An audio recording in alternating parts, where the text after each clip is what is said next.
Bonjour à tous les amis, j'espère que vous allez bien. La vache qui rit, elle est contente la vache qui rit. Petite vidéo aujourd'hui les amis, on va d'abord passer chez Jabot Assurance. On va aller voir la petite maison à 30 000. On a plein de choses à vous montrer. On va aller se balader aujourd'hui et ça commence par nos petits locaux de chez Jabot Assurance. On va vous parler de cette petite entreprise à succès, je l'espère.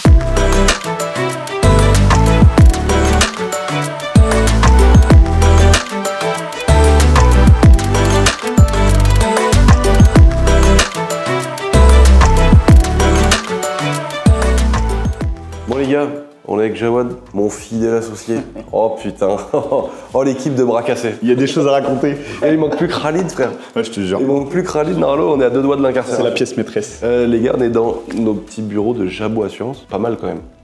Ils sont plus que top même. J'ai l'impression de vivre la même chose que mon ancienne maison au château. C'est-à-dire on quitte un petit paradis pour aller dans un autre qui est encore exactement. mieux. Non, franchement là on est au top.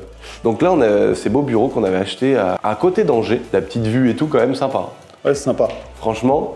Ouais, ces premières couronnes d'Angers, c'est hyper bien situé. Le seul bémol, et c'est aussi en partie pour ça qu'on va bouger un petit peu, c'est qu'on est au premier étage. Mais sinon, les locaux sont grands, c'est spacieux, chacun a son bureau, on est au top, tu vois. Ouais. Les peintures et tout, on a fait un truc sympa avec les petites lumières. Derrière, on avait réaménagé une cuisine, on avait cassé le mur. Et donc en fait, une sorte de porte de secours, je pense, elle était usée de secours. Elle était dans la cuisine. Et toi, tu avais eu l'idée de dire, ouais, ça sera l'entrée principale pour notre clientèle et ils n'auront pas besoin de passer par le bâtiment central. Voilà, là, il y avait le hall, la rentrée, etc. Ouais, c'est ça. Et là, nous, on a mis nos stickers Jabot sur l'escalier et ça rend vachement bien. Non, franchement, c'est top. Petit accueil sympa, et 180 mètres carrés quand même. Ouais, c'est ça, en tout. Petit H2, on va pas faire de bruit parce que ça bosse encore. Mais tu vois, regarde, petite allée principale, à droite des bureaux, à gauche un bureau, au fond encore un autre bureau. On était quand même pas mal. Maintenant, c'est vrai que là, on est au premier étage. Faut que les gens se garent, faut qu'ils trouvent l'escalier avec les stickers Jabot Assurance. Là, le projet, c'est d'avoir une giga enseigne. D'ailleurs, elle est posée. L'avantage, c'est que quand les gens ils vont se déplacer, on est dans une avenue qui est beaucoup plus passante avec des gens qui sont plus concernés. Parce qu'on est dans un village moto, village auto. Donc les gens qui se baladent le samedi, qui vont faire tous les magasins, ils sont potentiellement motards ou avec une voiture. Et donc forcément, ils vont voir une boîte d'assurance devant eux. Potentiellement, les gens qui passent déjà, ça les intéresse plus. Et là, on n'a pas mis de la vitrophanie sur les carreaux. On voulait pas non plus abuser vis-à-vis du voisinage et de la copropriété. C'est pour ça qu'ici, on va faire une boîte de nuit gay échangiste. Par contre, tu sais qu'ici, ça pourrait être un super projet d'Airbnb. Non, moi je t'avais dit, c'était quoi le projet top que tu pourrais faire ici? C'est quoi? Love Room. C'est le truc à la mode. Tu mets ça en place, tu sais, le jacuzzi. Non, je te jure, le jacuzzi qui va bien, le petit truc. Le trou de 50 ici. Tu fais quoi, Jawad? Bah, c'est une Love Room, frère. Non mais tu vois le délire, tu sais le petit jacuzzi qui va bien, machin, le leaking size, enfin tu peux faire un beau truc. En fait, l'avantage sur tout le petit truc qu'on a tous fait, soit moi et mes potes qui sont on est devenus associés, maintenant on travaille ensemble et tout, c'est trop cool tout ce qu'on vit. En plus on est sur la même longueur d'onde, c'est ça qui est bien, c'est la règle numéro 1, c'est bien s'entourer. On a eu des galères ensemble, on a eu de l'argent à poser, on a eu des trucs qui n'allaient pas comme on voulait.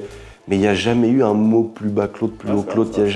On s'est jamais posé la question de combien on se payait. On a parlé de tout, du développement de la boîte, acheter le bâtiment, les peintures, les trucs de merde, le pot d'échappement, changer le radiateur, la lumière, le truc, les assurances, les contrats, qu'est-ce qu'on met sur Instagram, comment on développe.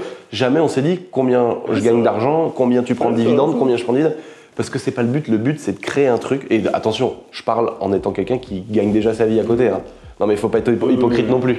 Non mais le principal objectif c'était de développer un vrai truc, tu vois. Le principal objectif c'est de partir de zéro et de se créer un truc sympa. Et c'est le sujet de cette vidéo aujourd'hui les amis. Et donc ça commence aussi par ce bâtiment parce que la force que moi j'ai pu avoir c'est de pouvoir acheter un bâtiment tout de suite. Donc on est chez nous, on peut faire 2-3 travaux, etc. Des fois ça peut être un désavantage aussi parce que quand tu quittes des bureaux, qu'est-ce qu'on branle de ça? Non mais tu sais, je vais te dire une anecdote, tu vois. Là j'ai l'inspecteur commercial d'une compagnie avec laquelle on bosse qui m'appelle, machin, etc. Bah c'est pour quand ton déménagement? Bon je lui explique qu'il y aura un petit décalage, machin, etc. Bah t'as pas déjà déposé ton truc préavis, machin, comment tu vas faire et tout?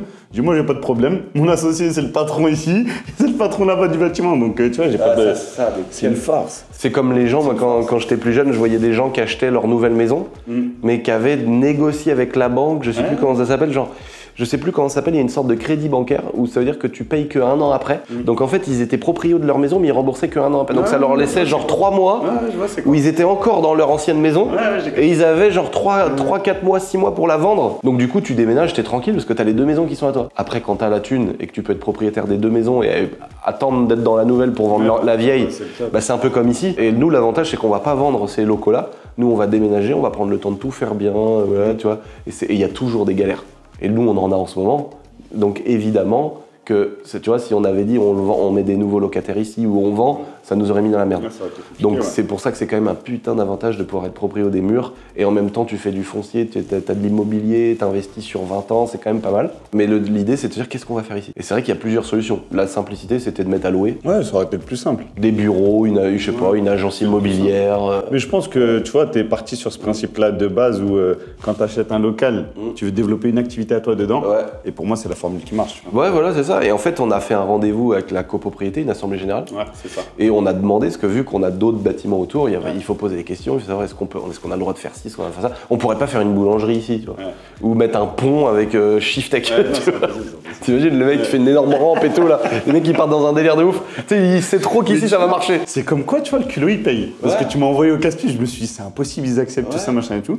Je suis allé à l'Assemblée Générale, j'ai posé un peu toutes les conditions qu'on voulait et ils ont validé tout. Hein, donc on sait pas encore ce qu'on va faire, on se pose des questions, on veut tout valider parce qu'il y a plein de trucs intéressants sur comment tu loues un bâtiment à des professionnels.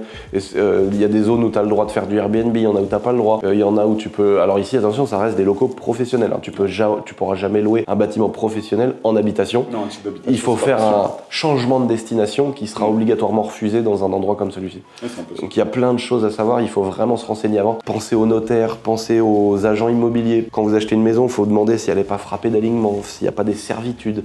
Des fois, il suffit qu'il y ait une canalisation qui passe sous terre dans ton jardin. La mairie, par peur de ne pas avoir l'acceptation des propriétaires, peut réquisitionner des mètres carrés. Donc tu es déchoué ou déchou, je sais pas comment on dit, déchu de ta propriété. Et il y a, je sais pas, il y a 100 mètres carrés dans ton jardin qui t'appartiennent plus. Comme ça, eux, ils sont sûrs qu'ils sont chez eux s'ils veulent laisser des tracteurs ou faire des trous pendant 6 mois. Et moi, j'ai eu ça à mon vieux manoir. Et d'un seul coup, ils sont arrivés, ils ont dit bah tout le bord de la route là, c'est à nous. Et ils ont fait des travaux pendant 6 mois. C'est un peu le même principe, tu sais, comme avec les issues de sortie pour les pompiers. C'est ça, c'est ça. Et là, il y a carrément du terrain dont ils t'enlèvent la propriété. Mais tu t'es pas payé rien. Ah, c'est dingue. Et c'est la mairie qui devient propriétaire d'un endroit. Donc c'est pour ça que c'est important de savoir ça. Si c'est des petits endroits là cons, comme moi, mon vieux manoir, c'est pas très grave. Mais par exemple, si ça passe en plein milieu de ton jardin et que tu te retrouves avec 2 ans des tracteurs dans ta cour et en disant que t'es plus chez toi, c'est-à-dire que t'as même plus le droit de passer. Donc c'est pour ça que c'est intéressant, toutes ces histoires. C'est un droit de passage. Voilà. Non, servitude. C'est une servitude, ça veut dire qu'en gros, la mairie a la possibilité de venir de faire des travaux, des trous, l'entretien, l'amélioration. Donc d'un seul coup, tu peux te retrouver avec un gros cube, avec un truc électrique ou une station d'épuration. Mais c'est à ce point-là. Et il y a des dingueries qui ont eu lieu comme ça, donc c'est hyper important de se renseigner. Moi, quand j'achète un bien, moi j'ai eu toutes les merdes, frère. J'ai eu tous les trucs frappés d'alignement, des endroits qui ont été réquisitionnés par la mairie, des trucs où il y avait des mises en péril, je le savais même pas. Enfin bon, j'ai eu des erreurs des débutants aussi. Mais par exemple, quand on achète un bâtiment maintenant, et ben comme on a fait ensemble, ici on est venu visiter, on a demandé des infos à la mairie, on a été voir les anciens propriétaires. Bah, le mot-clé, faut anticiper quoi. Mais il faut vraiment pas hésiter à aller voir la mairie, poser des questions. Demander à l'urbanisme s'il n'y a pas eu des choses des particulières. Ça se trouve, on aurait pu nous cacher qu'il y avait une fissure dans le truc et que dans 10 ans, dans tous les cas, ils allaient défaire le bâtiment. C'est clair. Tu vois, c'est un truc tout simple, mais par exemple, ici, il y a eu un projet d'ascenseur. Ouais, c'est ça. Finalement, qui avait jamais été voté. Ouais. Donc si toi t'achètes en te disant oh tout le monde parle d'un ascenseur, je sais qu'il y aura un ascenseur pour mes clients, c'est top. Là aujourd'hui il y a un client handicapé, c'est un peu la merde pour nous en vrai. Voilà, en gros si tu veux le truc c'est qu'il y a des choses comme ça où d'un seul coup si t'achètes le bâtiment t'es pas trop au courant, en fait il y a un projet de la copropriété et t'es pas obligé d'aller voir la copropriété, c'est à toi de le faire. Et là t'arrives, on te dit ah bah là on en met un ascenseur c'est 200 000, mais vous avez le plus gros bâtiment donc vous avez 130 000. Et les autres ils se partagent 70. C'est ça parce que c'est au prorata. Ouais c'est au prorata des mètres carrés. Donc c'est vraiment important les amis quand vous vous lancez dans un projet, et attention il y a des choses aussi à charge du locataire. Donc quand vous êtes locataire des fois d'un bâtiment avec des baux 3, 6, 9 ans, donc c'est comme ça que ça se passe quand vous louez à titre professionnel, vous pouvez louer pour 3 ans, 6 ans ou 9 ans, et ben en fonction des 3, 6 ou 9 ans, vous pouvez avoir des contraintes qui sont à la charge du locataire. Donc Voilà, prenez vos précautions, renseignez-vous. Le foncier aussi. Ouais. Quand tu es locataire en professionnel, c'est pas comme en tant que particulier. Hein. Tu payes la taxe foncière. Ouais. C'était bien aussi de parler de tout ça parce que c'est des petits conseils, des petits trucs, des fois qui peuvent te mettre dans la merde parce que des fois tu lances un business, t'es à 100 € près. Et si on te demande de payer 400 balles les travaux du voisin parce qu'il a voulu faire passer une évac chez toi, bon, là pour le coup, nous ça nous est arrivé. En plus, je dis ça, mais ça nous est arrivé. Mais le voisin, il est super sympa, il nous a demandé s'il pouvait passer une évac chez nous. Évidemment, c'était assez frais, ça s'est super bien passé. Ouais. Mais des fois, faut anticiper ces choses-là. En attendant, c'était un très beau bâtiment. On est encore dedans pour quelques semaines. Ouais, on annoncera officiellement quand on déménagera, les gars. L'intérêt d'isoler les maisons, les amis.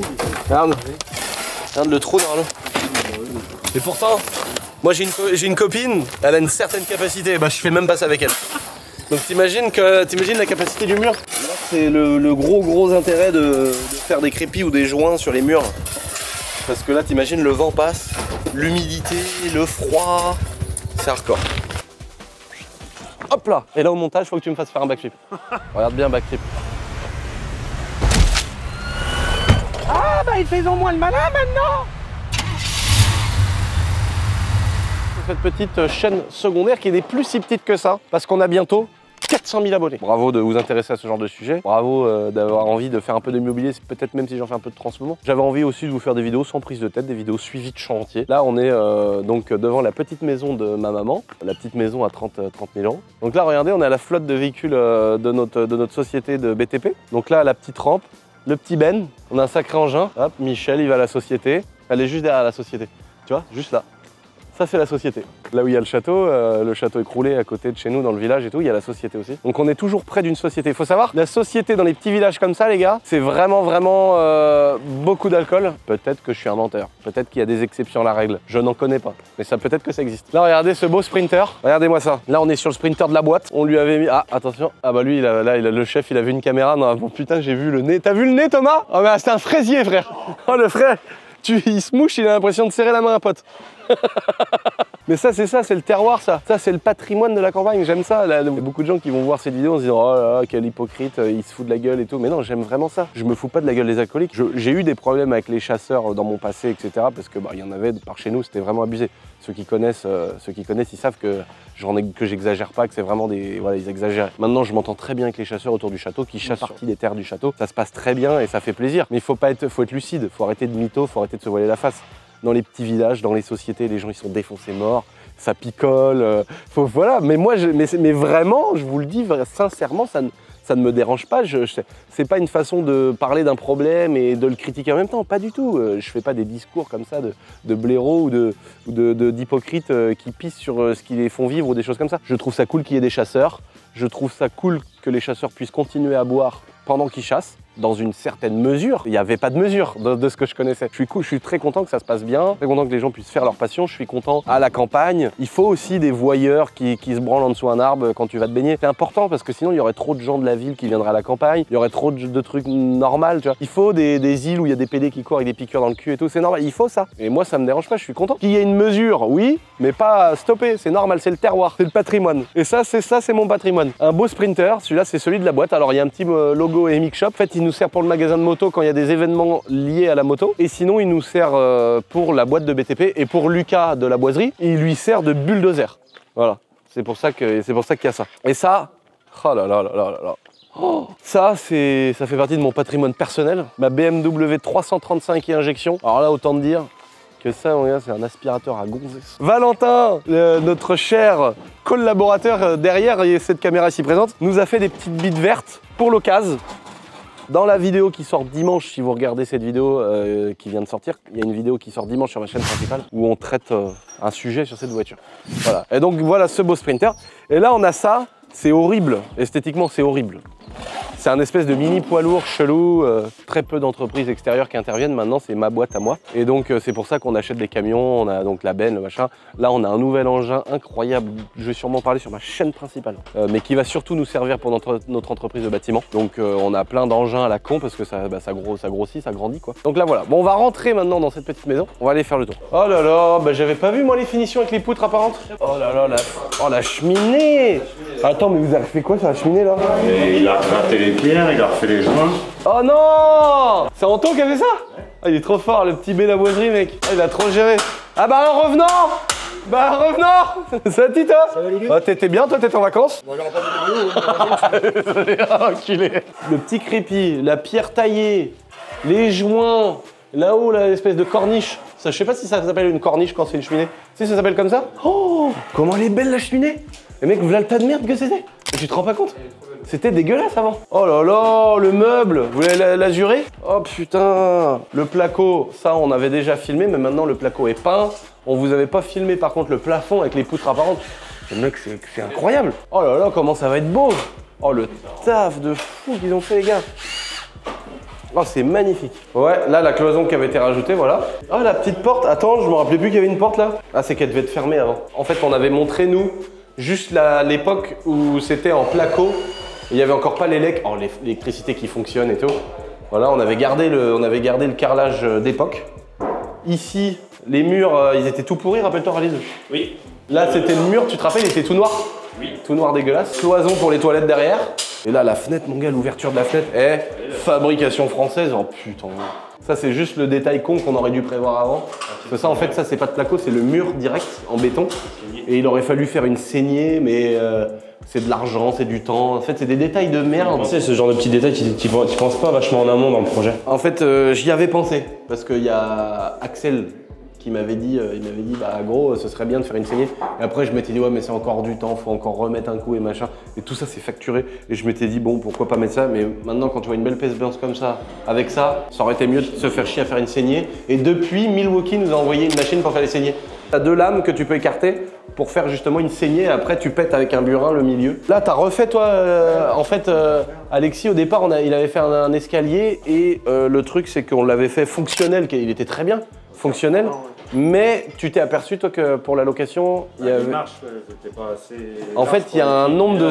Il y a des normes à la con pour la location. Et du coup, Alexis, qui avait fait un bel escalier et qui était pratique parce qu'il s'était servi du peu d'espace qu'il avait, et bah, il y a une norme à respecter entre les marches. Du coup, il a dû refaire l'escalier pour qu'on soit en mode, s'il y a un contrôle, qu'on soit pas emmerdé. Donc, il a refait un escalier sur mesure. Étant ancien menuisier, c'est pas le problème. Mais c'est toujours décevant quand tu te fais chier à faire un beau truc que faut tout refaire, quoi. Oh là là, c'est beau, ça.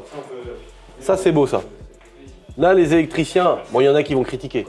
Il y en a qui vont dire, oui, mais regarde la phase et le neutre. On s'en branle. Regardez comment que c'est propre. Moi, franchement, là, tous les fils, ils arrivent là. Toutes les terres, elles sont bien mises. Les phases, les neutres, ils sont à peu près alignés. Là, c'est à peu près aligné. Là, c'est propre. Bon, là, je vous accorde, il y a un énorme wago sur la terre. Est-ce que ça s'est toléré dans l'électricité? Vous allez me le dire dans les commentaires. Mais ça, moi, ça me paraît pas moche. J'ai fait bien pire que ça. Hein. Moi, la terre, je le prends, je le fous dans la terre et ça y est, c'est la terre. C'est quoi? Si ça serait la Lune, on l'emmènerait tout là-haut. Donc si c'est la Terre, c'est que ça va dans la Terre. Donc me dites pas, je sais pas quoi. À un moment donné, c'est forcément un fil de cuivre qui est planté dans la Terre ou un truc comme ça. C'est sûr. Oh putain, attention, il y a le chef de chez Point P, on est mort. Voilà, attention. Là, on est mort là. Là, Alexis, il est là pour les négociations, je crois. Putain, tu te rends compte? On est rendu à un point où c'est Point P qui se déplace chez nous, les gars. Est-ce que c'est parce qu'on paye trop cher ou est-ce qu'on a passé à un stade? Tu vois, je sais pas. On appelle ça le suivi du client. Ah là là, bah putain, attention, on a même plus besoin de se déplacer. Hein? Il sait parler. Ah, attention, il est très fort avec les clients. Non, en tout cas, petite dédicace, on n'est pas sponsorisé, il n'y a pas de partenariat particulier. On travaille depuis longtemps avec Point P. Le Point P du village, ça se passe super bien. Les mecs, ils sont hyper réactifs. Il y a besoin d'un truc sur un chantier, t'as vu, ils se déplacent direct. Quand ça se passe bien, tu sais, on a le droit de dire aussi quand ça se passe juste bien, tu vois, sans faire des partenariats et avoir été payé comme des putes. C'est quoi cette salle déjà? Bon, là, c'est une petite salle, tu sais, genre machine à laver, buanderie, tu sais. Les chaussures. T'as revu ça ou pas? Non. C'est mignon. Ah, j'avais pas du tout vu. La porte coulissante, magnifique. T'avais vu, toi? Non, j'avais pas vu. Oh là là. Oh, c'est magnifique. Ah bah, y a pas encore la lumière? Si. Est-ce qu'elle est là, la lumière? Oh bah, magnifique. Oh, la douche, elle déboîte, mec. J'avais pas vu cette petite cloison. Le chauffe-eau du Seigneur. Oh là là, là aussi, ça, c'est de la perfection dans la plomberie. Alors, c'est des plus gros tuyaux. Vous allez me dire que c'est quand même plus facile d'avoir un truc propre que dans un tableau électrique. Mais c'est bien arrivé, c'est bien propre, t'as toutes les vannes. Il y aurait pu avoir un petit truc en mettant là, par exemple, chauffe-eau, là, arrivée d'eau, là, l'arrivée de la Loire, là, eau chauffée, évacuation. Tu sais, tu peux mettre des petits écriteaux pour quelqu'un qui connaît pas. Mais bon, c'est bien fait, c'est propre, c'est voilà ce qu'on aime. Ça fait bah, Lucien, j'ai l'impression que c'est écrit. Non? Ah si, regarde, c'est les trucs en bleu. Ah, pardon, autant pour moi. Bah oui, d'accord.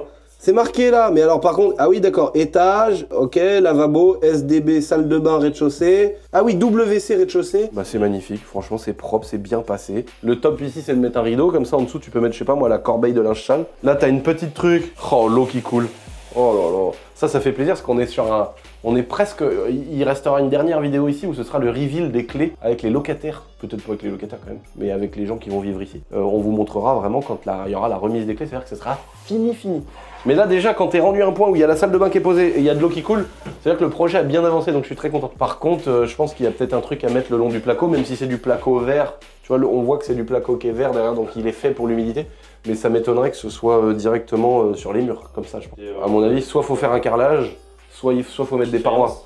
Mais en tout cas, ça va finir d'être monté. Mais ça a de la gueule, moi ça me plaît. Et je trouve ça sympa parce qu'on a voulu faire des économies en gardant le sol d'origine. Je trouve qu'il a une bonne gueule le sol d'origine, je trouve que ça va vraiment bien. Là, je sais pas si vous vous rappelez les amis, mais quand on a défait une partie du sol, il y avait toute une tranchée ici, parce que quand on a commencé les premières vidéos, ici il y avait une cloison avec l'escalier derrière toi Valentin. Et donc du coup, on avait un gros trou de béton parce qu'on a enlevé la cloison. Et du coup, on a réutilisé du vieux carrelage d'un endroit qu'on a pris. Et donc c'est pour ça qu'ici on voit une petite saignée qui est remplie par du carrelage qui ressemble beaucoup à celui-là, mais qui est quand même pas de la même couleur. Moi ça me dérange pas. Et on n'aurait pas du tout pu faire mieux, à part retrouver le même carrelage, etc. Mais sachant qu'il y en avait un d'un côté et un différent de l'autre là. Ah j'avais pas vu les gars, ils ont fait les marches aussi en carrelage. Magnifique, regarde.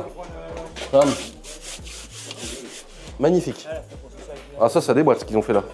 Bon bah voilà, franchement magnifique. Ici il va y avoir la cuisine, toute la petite cuisine aménagée là-dessous. Ça va être une petite maison mais il va y avoir une belle rentabilité parce que à la fois tu as une petite baraque, à la fois tout va être fonctionnel, la cuisine d'un côté, les chambres, la petite salle de bain.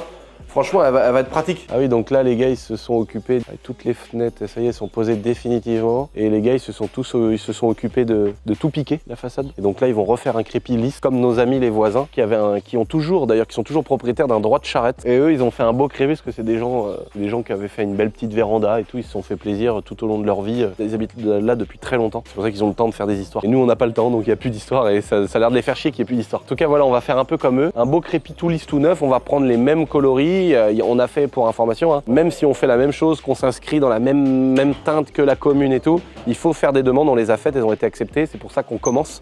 Mais ça fait quelques semaines qu'on galérait, parce que c'est une montagne de démarches pour avoir des autorisations juste pour faire les façades. Ici, c'est pas trop problématique, on aurait pu le faire, entre guillemets, on n'aurait pas trop été emmerdé. De l'autre côté, là où on a commencé la vidéo, vu que ça donne sur la route et la voie publique, là c'est beaucoup plus chiant. Parce que y a toutes les poucaves du village qui vont aller dire si t'as fait un crépi ou qui vont se renseigner si t'as bien eu une autorisation.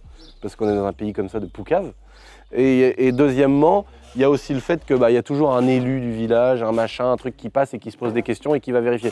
Quand tu donnes sur la rue, moi j'ai toujours été 1000 fois plus emmerdé dans les propriétés qui donnaient sur une rue que sur mes propriétés qui étaient un peu gâchées entre guillemets. Donc de l'autre côté, direct on nous a fait chier pour cette façade-là, on nous faisait pas plus chier que ça. On a fait les démarches dans leur globalité pour être sûr de pas être emmerdé. Bon en tout cas, ça rend bien et c'est beaucoup vitré, hein, t'as vu? On aurait pu faire des trucs à moitié ouverts là-haut, là c'est des pleines ouvertures, ça va faire beaucoup de lumière. Bon on va aller voir l'étage maintenant. Bon là on est en haut. Magnifique petite pièce, le beau parquet, qui est très beau d'ailleurs, hein, ça semble bien, c'est beau. Alors on a des rustines un peu à droite à gauche dans le placo. Alors le placo, c'est la seule chose qu'on n'a pas fait nous-mêmes et qu'on a délégué à une entreprise. Ça s'est pas bien passé. Ça s'est pas bien passé parce qu'ils n'étaient pas du tout pros les mecs. Franchement, n'importe quoi. Et donc pourquoi on a des rustines là? Regarde, on a une belle rustine aussi là. Encore une rustine là, une autre rustine là, une rustine en bas. Pourquoi on a dû rouvrir le placo qui était peint? Tout simplement parce que les mecs, ils n'ont pas repéré les trucs d'électricité. C'est-à-dire que quand il y a des mecs qui se mettent pas d'accord entre électricien et placo, et par exemple, pour faire chier l'électricien s'il s'entend pas avec lui, il va pas lui repérer les fils, tu vois, quand il va plaquer. Donc l'autre, il ressort les fils, ou des fois, il les ressort pas. Il y en a, ils ont carrément pas ressorti des fils, gros. Donc, qu'est-ce que tu fais? Pour savoir ce qu'il y a et pour savoir ce que c'est. Tu sais pas, toi, si ce qui passe là, quand tu as un trou avec un fil qui pend, tu as un fil qui pend là, un fil qui pend là. Là, tu comprends qu'en montant, c'est l'interrupteur. Mais quand tu es dans une pièce, que tu as des choses à hauteur, tu sais pas si c'est un interrupteur ou une prise, par exemple. C'est à toi de repérer. Et normalement, tu as mis ce qu'il fallait dessus et tu as passé les fils. Là, les mecs, ils n'ont pas passé les fils, ils n'ont pas fait de repérage, donc il a fallu tout redécouper. Donc là, c'est qui se fait enculer? C'est encore moi. Cela, faut remastiquer, faut remettre de la peinture. Donc voilà. Déjà, le mec, quand il a fait la visite avec Khalid, Ralid, il a failli se battre avec lui. Ils faisaient les malins, quoi. Tu pouvais rien leur dire. C'était les professionnels, c'était les plus beaux, les plus forts du monde. On dira pas l'entreprise, parce qu'on n'est pas là pour mettre des cartouches gratuitement aux gens. Que la réalité, c'est qu'aujourd'hui, on travaille avec des artisans, ça se passe super bien. Les mecs, ils sont pros. Il y en a qui ont fait des conneries. Moi, il y a des mecs qui ont fait des conneries, m'ont niqué du matériel. C'est pas grave. Ils font marcher leur décennale, ils assument leurs problèmes et tout va bien. Mais il y a des gens, par contre, qui nous chient dessus, frère, tu vois. Et franchement, ça, c'est... Il y avait un gros tas de merde. Ils avaient laissé toutes leurs découpes de merde et tout. Ils avaient tout laissé. Les finitions, on les a reprises, nous. Mais tu vois, par exemple, là, le placo, il était tout défoncé, regarde. Là, ça a été repris depuis, les gars. Hein. Là, vous vous rendez pas compte, mais là, on voyait la plaque de placo qui était tout effritée, tout éclatée. Une plainte, c'est comme ça, tu vois, regarde. Tu vois, on est à la limite, on est au millimètre. Heureusement, mais le problème, c'est qu'une plainte, elle doit se reposer sur quelque chose. Et là, le problème, c'est, regarde, là, le trou qui est en dessous, ta plainte, elle va se reposer dans le vide. Donc, tu passes, tu mets un coup de pied dedans, ta plainte, elle peut sauter. Ça fait un jour, ça fait un décalage. Donc, c'est moche. Alors que tu sois pas au millimètre, que t'aies une petite merde à l'endroit où il va y avoir une plainte, c'est pas grave. Mais là, c'était que des endroits comme ça, regarde. Là, il y avait ça. Tu vois, si dans tout le bâtiment, t'as que ça va. Mais là, tous les coins, ils étaient éclatés et tout. Franchement, ils n'ont pas été pros du tout. Que le but, c'est pas de se plaindre et de se dire, regardez, on a été victime, machin, on s'en bat les couilles. On va mettre un coup de plâtre, un coup de peinture et on va passer à autre chose. Mais c'est énervant. Nous, on a payé pour tout l'étage, on a dû payer 13 000 €, je crois. On aime bien quand on fait tourner la boîte d'un mec, quand on lui donne notre argent. Si tu veux, on aime bien avoir un mec déjà qui est souriant, un mec qu'on n'a pas l'impression de faire chier. Et là, on avait l'impression de leur casser les couilles. Ils auraient pas dû prendre le chantier, tu vois. Et du coup, ça a été mal fait. Et même une fois que c'est fini, les repères n'ont pas été faits. Enfin, faut tout rouvrir, ils ont pas fini le chantier. C'est dommage de travailler comme ça parce que c'est potentiellement quand on bosse avec quelqu'un, après, on a plein d'autres chantiers à faire, nous, tu vois. Et au moins, ça nous montre qu'il faut être vigilant sur plein de trucs. Faut faire des visites avant les chantiers. Faut faire des visites en cours. Faut aussi appeler l'électricien, des fois pour lui dire, écoute, tiens, toi l'électricien et le plombier, passez vite fait pendant que le gars fait le placo, faites un aller-retour, allez vite voir, d'arranger avec lui pour savoir quel repère il te fait. C'est des détails de merde. Le mec, il va arriver, il va lui dire, tiens, moi je mets des croix à tel endroit, moi j'ai pas l'habitude de faire comme ça, si ça te dérange pas, mets-moi des croix. Et entre artisans, les mecs ils s'entendent, il y a toujours des têtes de mort, mais la plupart des temps, les gens arrivent à bosser ensemble. Et le gars il lui dit, tiens, je te fais une croix là, je te mettrai les interrupteurs ici, je te mettrai ça, et ils arrivent à bosser. Et là, le problème, quand t'as des gens comme ça, tu es obligé de refaire des trous partout dans une pièce qui était pratiquement fini à 100%. Bon, en tout cas ici, on a une petite porte pour le suicide. Donc là, c'est une porte pour se défenestrer. Je pense qu'on se soudera un ou deux barreaux là, un ou deux garde-fous, un garde-folle dingo, frère. On mettra ça pour éviter de se défenestrer. À tout va. Ici, ça fait une belle petite chambre. C'est mignon à mort. Donc là, on avait fait le choix au début de pas plaquer. Finalement, on a replaqué sur la pleine hauteur. Même ici, le mur était propre, mais on a préféré remettre du placo, remettre une petite couche d'isolant sur les murs qui donnait à l'extérieur. Au moins on est sûr et c'est vraiment propre. Puis là c'est vrai que ça fait vraiment propre. Moi j'ai beau ne pas aimer le placo et... Oh là là, regarde par la fenêtre Valentin. Oh là là, regarde-moi cette beauté frère. Oh, le petit cul avec les deux podèches là. Oh là là là là. Putain, si c'était une femme, je l'aurais déjà marié. Ouais voilà, par exemple ça c'est encore un exemple comme tout à l'heure. Tu vois ce qu'on montrait?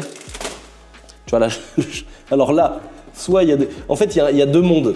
T'as le mec qui va te dire ouais mais toi t'es un sale enculé de riche, d'influenceur de merde, t'exagères. Et t'as les mecs qui vont sauter au plafond. Je pense qu'il y a plus de gens qui vont sauter au plafond quand même. Là on a été un petit peu pris pour des cons franchement. On lui a dit au gars, il a assumé hein, mais on lui a dit t'abuses. Et puis il a fallu finir. Genre là il y avait le placo, s'arrêtait là. T'avais un bout de laine de verre qui sortait, on savait pas pour la porte. Mais...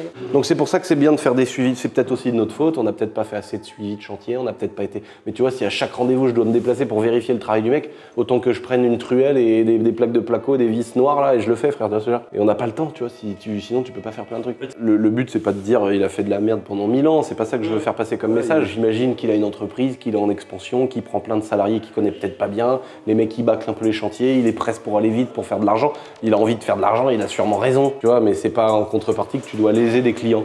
Alors c'est pas la fin du monde parce que moi j'ai ma boîte, tu vois. Le mec qui a financé son crédit sur 6-7 ans de travaux, sa maison qu'il a refait lui-même, qui galère, il s'est dit le placo je sais pas faire, je fais tout moi-même, mais le placo je délègue. Et qui sait pas du tout faire, faut qu'il fasse repasser une autre entreprise pour faire des retouches, là tu pètes le stum, tu vois. En tout cas ça fait une belle chambre ici. Hein. Ouais, c'est mignon. Et on a en plus, attention, vous pourrez noter qu'on est sur une chambre en poutre apparente. Là c'est quand même un avantage. À partir de combien de mètres on peut dire qu'on est sur une poutre apparente? Je sais pas, mais moi je vois une poutre, donc j'aperçois une poutre. Donc à apercevoir, apparente. Pour moi, on est sur une poutre apparente. Alors on est sur une poutre apparente. Peut-être, mais voilà. Alors là, j'ai pas vu. Ah là, on est sur la chambre du Seigneur. Là, on est sur une poutre queue apparente. Oh, magnifique. Et là, c'est marrant parce que c'est du bastin du château. Ça se cassait la gueule.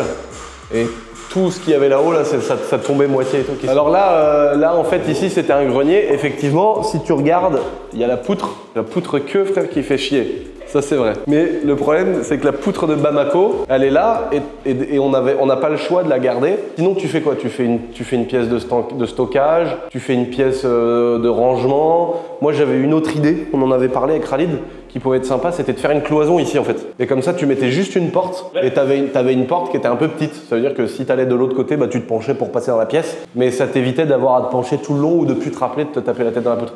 Ce que tu peux faire, c'est faire une cloison ici, par exemple, avec des rideaux, des trucs comme ça. Ici, tu te fais une petite pièce avec un lit au fond, une chambre, et derrière, tu te fais une pièce de stockage, un endroit où t'as pas 15 000 allers-retours à faire tous les jours, et éventuellement te taper la gueule là-dedans. Voilà. Valait mieux rénover ce truc-là plutôt que de le laisser crever et que ça fasse un vieux grenier, tu vois. Et puis ça n'a pas coûté cher parce qu'encore une fois, ça c'est du bastin classique, tu vois. Il est encore jaune, là on le voit ici. Il a juste été poncé. C'est du bastin classique qu'on utilise dans tout ce qu'on fait, là, la charpente, etc. C'est vraiment pas, on aurait pu prendre une belle poutre de chêne et faire un truc dans les règles de l'art. Là, on a juste voulu faire pas cher, solide, fonctionnel. C'est ce qu'on a fait, c'est le cas, on a renforcé, on a mis des petites jambes de force. On a une belle poutre qu'on a sauvée, poncée et tout. Là, ça fait c'est magnifique, franchement c'est top. Le contraste entre l'ancien et le nouveau, ça rend bien. Ouais, franchement ça fait plaisir. Donc là, il nous reste quelques plaintes à mettre autour. Et puis là-bas, bah, on a même un petit lavabo. Ah, l'eau elle est encore pas arrivée, tu vois, elle est encore pas branchée.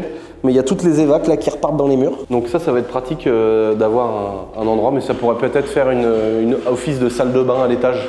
Non mais tu sais, pour se laver la bite, pour éviter que le lendemain matin ça sente les coquilles Saint-Jacques, frère. La poutre de queue, frère. Et puis là, pareil, si tu veux te défenestrer. Donc voilà quoi. Donc franchement, sympa. Je suis vraiment pressé que ma nouvelle maison de YouTube en arrive à cette étape-là. Ça va pas être tout de suite, mais celle-là, quand on a commencé, on se disait pareil. Je suis content parce que là, on est vraiment à la fin. Ça va bientôt être les toutes petites finitions. Une fois qu'on a fini les façades, 2-3 plaintes. Ensuite, les meubles. Et puis quelqu'un vit sur place, quoi. Il viendra un moment où on se baladera comme ça dans la maison de YouTube. On se dira, waouh, ça a avancé. Je suis pressé d'être dans la dépendance de la maison de YouTube et d'arriver et de voir des baies vitrées de 5 mètres. Une mezzanine à moitié pleine là. Les grosses baies vitrées, la piscine creuse à l'extérieur, jacuzzi à l'intérieur. On a encore fait un truc de fils d'up et j'habite pas là. Genre on a les dernières clims de fils d'up et moi j'ai ma chaudière à fioul au château, tu sais. Et pas de piscine. Surtout la piscine. Quand je vais faire une piscine dans la maison de YouTube, une bête de piscine, mais ça c'est quand j'aurai trouvé un partenaire pisciniste. Parce qu'on a mes couilles. Mais non mais en vrai, le jour où on va mettre de l'oseille et tout, qu'on va faire une belle piscine et que ça va pas être chez moi, je vais avoir le seum. Peut-être que d'ici les travaux, j'aurai mon hélicoptère et que je pourrai faire le château, la maison de YouTube en hélico et pour aller en piscine en 5 minutes. Donc on pourra quand même aller à la piscine. Si tu veux, Ah, tu vas le poncer? Ouais. Ah, ça a de la gueule, hein. Putain, comment que c'est beau là, toutes les petites poutres apparentes, même si c'est pas de la belle poutre en chaîne d'époque avec des formes et tout. oui. Là, c'est tout simple, mais c'est beau quoi, ça a de la gueule. Bon, en tout cas, voilà pour le suivi de chantier de cette petite maison, les amis. Là, on est fini, on est bientôt à la fin. Il nous reste les façades, Alexis. Les façades, ouais, puis l'agencement intérieur. Finition, agencement, petite cuisine. Ouais, allez dans le camion. Allez dans le camion. Magnifique. Bon, en tout cas, il nous reste, on est sur la fin. On vous fera une dernière vidéo de présentation de la maison quand elle sera complètement finie. Et sur cette dernière vidéo, on vous présentera les chiffres et on fera des calculs de taux de rentabilité. On vous parlera de combien ça nous a coûté complètement, parce qu'il y a des entreprises qu'on a fait intervenir, on n'aurait pas dû d'ailleurs, mais il y a des entreprises qu'on a fait intervenir. Il y a nous qui avons bossé ici. On vous dira donc le prix que ça a coûté à notre entreprise, le prix que ça a coûté pour les prestataires extérieurs. On vous mettra les factures de plomberie, les factures d'électricité. On vous fera le détail de tous les travaux, tout ce qu'on n'avait pas prévu aussi. Tu vois, genre les façades, c'est quelque chose qu'on n'avait pas tellement prévu. Le prix que ça nous a coûté de refaire la toiture, de refaire la charpente. Alexis, il a rebidouillé pas mal la charpente, les gouttières. Il y a pas mal de petites choses qu'on avait forcément prévues, genre le placo à certains endroits, des trucs comme ça. Donc on va faire tous les calculs. Est-ce qu'on est dans les 70 000 € dont on avait parlé au départ? Est-ce qu'on dépasse un peu les chiffres? Combien ça nous a coûté? On n'a pas fait de financement, donc il n'y a pas d'histoire de crédit et de tableau d'amortissement. Mais au moins, on va savoir combien la maison nous a coûté complètement à l'euro près, combien on va la louer tous les mois, combien on paye d'assurance avec Jabo Assurance. Et du coup, on va pouvoir calculer au centime près le taux de rentabilité, en combien de temps elle sera payée, en combien de temps on fera du bénéfice. Et ça veut dire forcément dans combien de temps il faut la revendre pour pouvoir mettre l'argent en bourse et enfin réellement gagner de l'argent. Sur ce, les amis, abonnez-vous à cette petite chaîne YouTube, bientôt 400 000 € de revenus tous les mois pour Valentin. Ça me va. Mais il faut vous abonner pour ça. Allez, salut les amis. Continuez d'entreprendre, continuez de bosser. Et tu peux même remettre à l'autre s'il te plaît Valentin, le petit salto que j'ai fait. Regarde bien Backtrip. Ah bah faisons moins le malin maintenant.